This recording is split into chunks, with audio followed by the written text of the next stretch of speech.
Welcome to COVID Talks. Today I have the pleasure to have with me Dr. Anamaria Arriagada.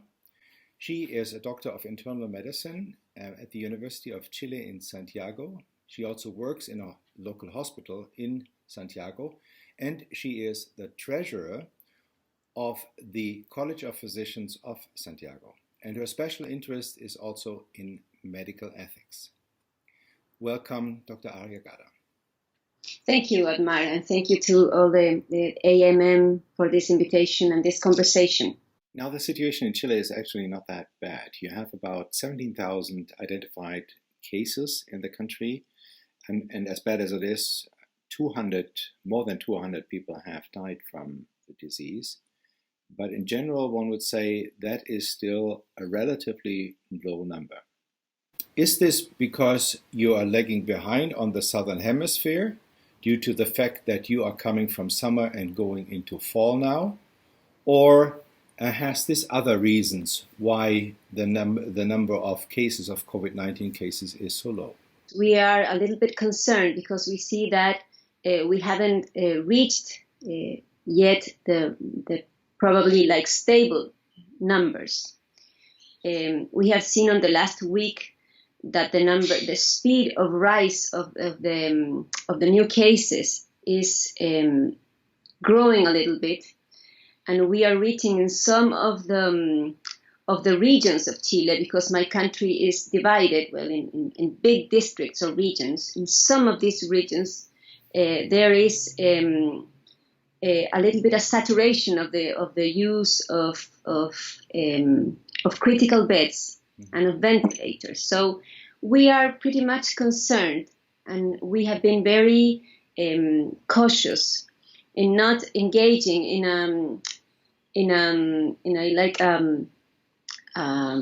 a very optimistic scenery, because we see that we have on the times that come now, probably we'll see the descent of the temperatures. We are getting into the autumn. We also have a big pollution problem in many of our big cities, and some of those big cities are today most of them that have the worst numbers. See, for example, the city of Temuco. If you see Magallanes, Punta Arenas, well, Temuco is a very contaminated city, and Santiago is also a very contaminated city. So we are more realistic than optimistic. Is your health system stable enough to deal with this challenge? I think we have some ways of engaging in terms of facing problems in times of scarce resources. That has been a chronic issue in my country. So the pandemic has been very, very tough, but we have had earthquakes, pandemics before that. We have always been dealing, since I am a physician, with scarce resources. Yeah. So I think this pandemic stresses a system that really has some weapons and some tools of getting along. Was it helpful to see the experience of other countries like China, the European countries, for you in order to prepare for the pandemic? I think it was good that we could learn from the experiences in China, in Korea, in Europe before. And we were also in the summertime, so that helped us. And my country is a little bit an island also. I think its geographical location also helps, because we are not in the center of America.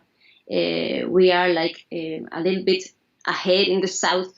And so maybe that also helped. But we are facing now a situation in which we haven't stabilized. And the numbers are like of a mortality and of new cases that are stable.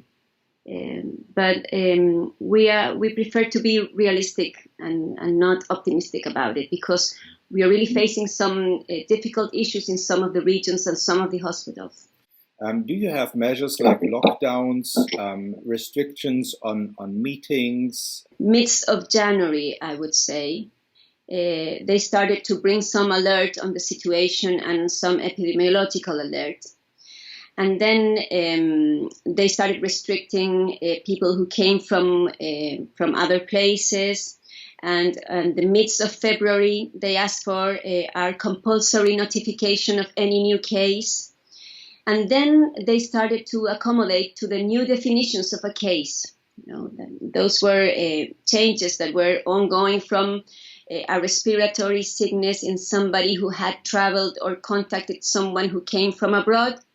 But then they started changing, as in the whole part of the world, until we get to the moment now where we say anything, any person with something respiratory, even if he doesn't have fever, you must consider it a case. In the 7th of March, there was this first sanitary document in which they gave more power to the Minister of Health and his authorities to fix prices of EPPs, to flexibilize the way in which they buy health devices or EPPs, and then some ways of, for example, trying to bring more people to work in the health system, even if they're students of different careers that were on their last years, for example, if it was necessary. In the middle of March, they restricted massive events, and they put some boundaries or limits in which they control the circulation of people out and in of some places where there were more cases. And the most interesting thing that occurred in that time also, the creation of a social council in which universities, scientists, epidemiologists, and also the medical association was able to sit twice a week with the Vice President of Chile and the Minister of Health, and try to participate and engage in the medical decisions. That is called the mesa social. It's like a social table. It's really a gathering twice a week in which this group of people are assessing and bringing topics and trying to solve the things or the problems of the pandemic in a more participate way. And we, the population, can engage in those decisions because they bring up public information. And that is very interesting.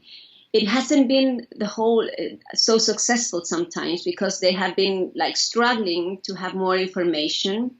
And the Minister of Health is not very,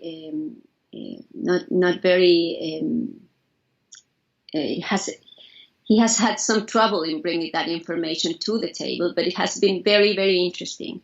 At one point, you have imposed also a curfew. Is that correct? So on the 25th of March, we had a curfew that we have until now, in which we cannot go out of our houses after 10 p.m. And there is an order that people over 80 years must not go out of their houses. And they suspended all schools, universities, and also the visits to all places where there are where people hospices or the residences of older people. They were suspended all the visits. They also suspended all the cinemas, shoppings, and that. And that is now changing because we have what the government called the new normality. And the new normality is this, I think it's the result of this struggle between, obviously, the economic problem that countries like mine face when you have everyone compulsory or kept in the house. We have places where people are really going through very rough times, and indeed they face the risk of coronavirus, but that is balanced against the certainty of being hungry. They just can't live locked down. So we are now facing this change in which we are trying to, as a country, regain some spaces of normality. And that has been a little bit tricky because we believe that they don't have or they don't want to share the specific numbers that could make that new normality safer. Because when you listen to the epidemiologists, they say, see, we have the más o menos rough numbers, but we need more specific numbers about, for example, the time that comes between you have a possible contact with the virus, the time in which you got sick, the time in which you first went to the sanitary system or which you consulted, and then the time when you get hospitalized. We don't have like that timing clear in each patient. And the Minister of Health is saying, well, we have to protect the sensible data. You know, we cannot just put on disclosure what belongs to privacy. But epidemiologists say there are ways of encrypting that and protecting confidentiality. But we need to know which is the trajectory or the way that each infected person has, because if we can work with neighbors or different regions, then we can make a new normality more safe. Mm-hmm. So that is the struggle now. Do you have enough test capacity in order to monitor the development now? We should get to 15,000 PCRs done, and we are now in 8,000. So we have to improve that number. I understand if that stays stable now, you are in a position to cope with it, and the healthcare system is able to deal with the patients, but it should not increase very much as far as I understand. Then you probably would come into shortages of ICU beds, for instance. Yes. We have at least 4 cities that are reaching the point of saturation. Yeah. And that is very, very critical. That would be very, very critical because we also have a very centralized country, and we have many specialties, many doctors, many ventilators or more complex unities in big cities, but we don't have that in every region. Now the saturation is in Santiago, and in Santiago we have doctors, but we could be facing rough times if this tendency is breaking, and if the speed of new cases is rising, and that is what we are seeing in the last week. So we are worried about this normality, you know, and also it's interesting because we have had many tensions in this social instance, because you have doctors and you have universities and you have all, which is, you know, the value of health and of well-being and of life. And then we have all the economic part. Luckily, we have a very interesting Minister of Economy, of Treasure, really. He's the Minister of Treasure because he's a young man, Briones. I think he has done a very good job because he has bring economics towards health in a very humble way. He's a very good communicator. And I think he has been probably one of the best men to be in that position, because my country is a curious country, and we have always felt that economics has been over health, you know, like putting the foot in. But in this instance, it hasn't been that way. What was the role of the local politicians, of the mayors in the cities, in towns? When you say, for example, we doctors look at the numbers and we say, we need a total lockdown. And then the mayors come and say, hey, wait a minute. We cannot do a total lockdown because I have neighborhoods in which people are going to starve or people don't have what to eat. I cannot shut down the market because people won't get what they need.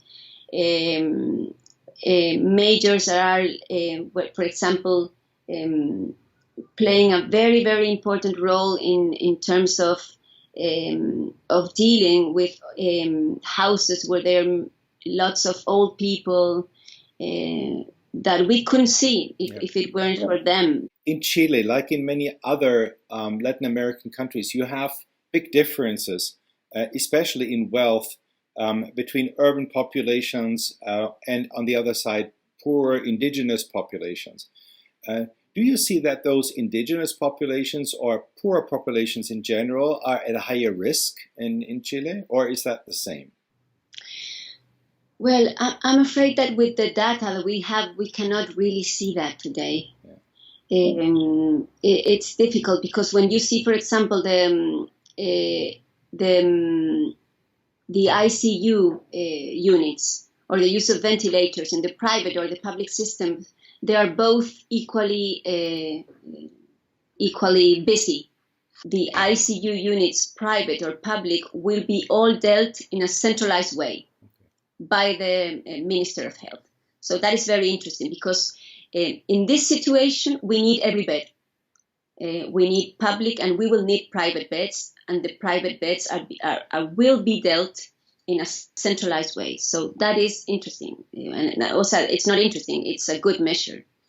Does that mean that also the poorer population has the same access to the full capacity of ICU beds? They will have it if they need it. That is what the Minister of Health said. Any person in Chile, no matter what his social system or health system is, if they need vital support, no matter where they are, they must have it. And the public system will pay for that until the patient stabilizes. So we have that law that is a very important law, and we are using it now. But if the pandemic gets worse, we have the minister has made that instruction. Every bed will be for everyone.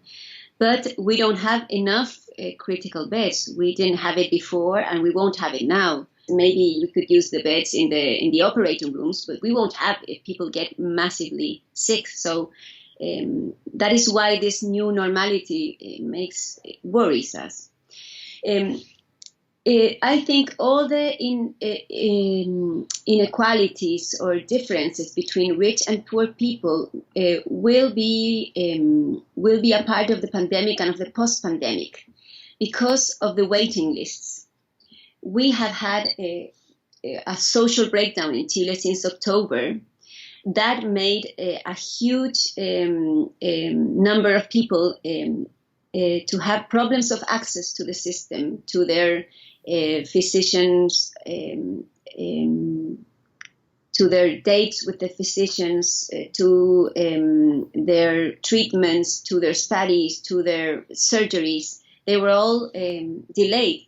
And now they will be facing again a big delay in their medical attentions and surgeries. So I think that we will have a post-pandemic breakdown of our chronic diseases.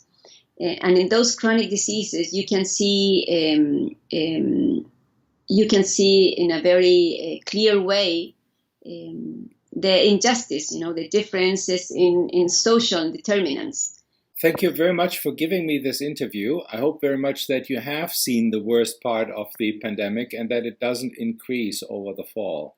Thank you, Otmar, and take care, and thank you for this opportunity. And I hope the same that you are hoping for my country and for all the rest of the Latin American countries.